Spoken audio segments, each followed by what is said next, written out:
yes, it should be a teaching lesson, but I don't know that we're teaching the right thing. The widow of a Michigan State Police trooper who was killed in the line of duty, speaking out about the court cases, which included discussions about flare placement and a plea deal. State Police Trooper Joel Popp died while working a roadside incident on I-75 in Saginaw County last year. 2 people were charged in the case, but neither will spend any time behind bars. So Terry, first of all, how did Stefanie Popp feel about that?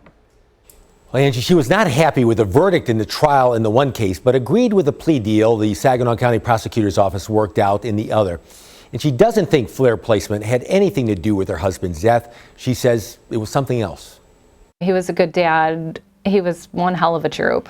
It was a night of January 24th, 2024, as Joel Popp and other troopers were on I-75 in Saginaw County as an intoxicated driver came to a stop after crashing her vehicle into the median.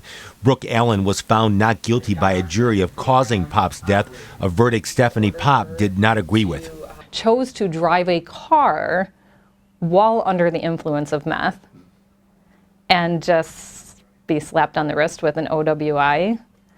While her hands didn't physically kill Joel, her actions did. And she disagrees with Allen's attorney, Mike Manley, that Joel Popp's improper flare placement had anything to do with Duncan Irving crashing his vehicle into the state trooper's vehicle, which led to Popp's fatal injuries. There's no doubt in my mind Joel was going to continue to lay more flares and continue to adjust them as he laid them.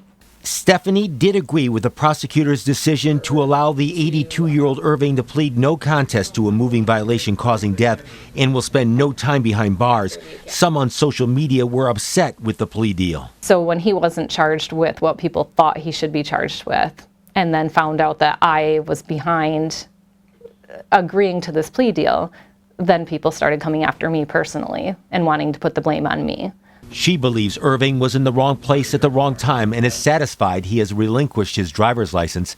A year and a half after the accident, Stefanie believes she knows why her husband died. We can point the blame at road flares, we can point the blame at elderly drivers, we can point the blame anywhere we want, but the root problem of this entire situation is drugs. So how...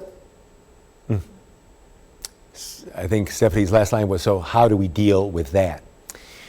Well, Brooke Allen will be sentenced on August 11th for operating while intoxicated. That conviction, while Duncan Irving will be sentenced on July 21st.